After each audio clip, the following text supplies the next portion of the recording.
Patients with aggressively relapsing blood cancers, cases that had exhausted every standard option, are achieving long-term remission. While these patients still undergo intensive preparatory chemotherapy, the heavy lifting of the actual recovery is performed by a specialized biological agent. Under normal conditions, T cells act as the body's primary security force.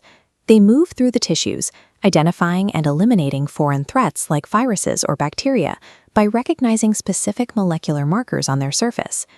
Cancer, however, exploits a biological blind spot. Because these tumors emerge from the patient's own native tissue, they often lack the foreign signals that trigger an immune response. They effectively remain invisible to the T-cell patrols. CAR T-cell therapy is a targeted engineering solution to this invisibility. By genetically modifying a patient's own immune cells, scientists can provide them with the specific molecular sensors needed to identify these hidden targets. This shift represents a transition in oncology. Rather than relying solely on the cytotoxic effects of external chemicals to kill a tumor, the goal is to enhance the patient's own cellular architecture to handle the defense internally. The process begins by moving the treatment from the hospital room to a specialized laboratory, as the primary pharmaceutical being used is actually the patient's own living tissue. During the extraction phase, the patient's blood is physically filtered to harvest a baseline population of T cells. These cells are isolated and prepared for a sequence of genetic modifications. In the engineering phase, scientists use a modified lentivirus to transport a new gene sequence into the T cell's DNA. This payload instructs the cell to build a chimeric antigen receptor, a synthetic protein extending through the membrane, connecting an external docking site to internal activation machinery. These modified cells are then placed in a bioreactor for the expansion phase. Over several weeks, they are stimulated to multiply by the millions, creating a massive targeted population from the original sample.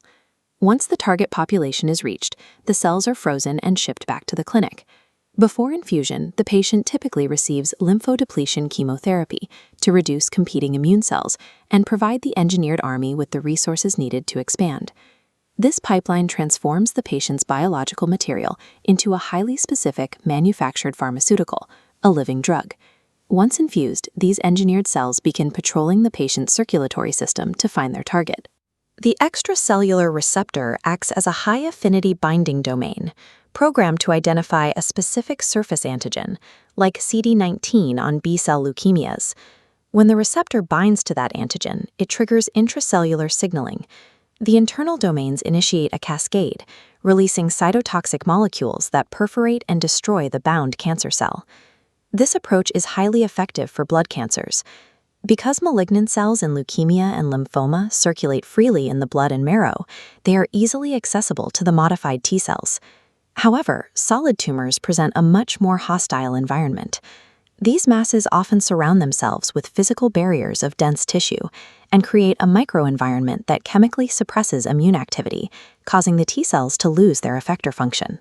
While CAR T therapy leverages the fluid dynamics of the blood to treat leukemia, researchers are now focused on engineering cells capable of surviving the physical and chemical defenses found in solid organs.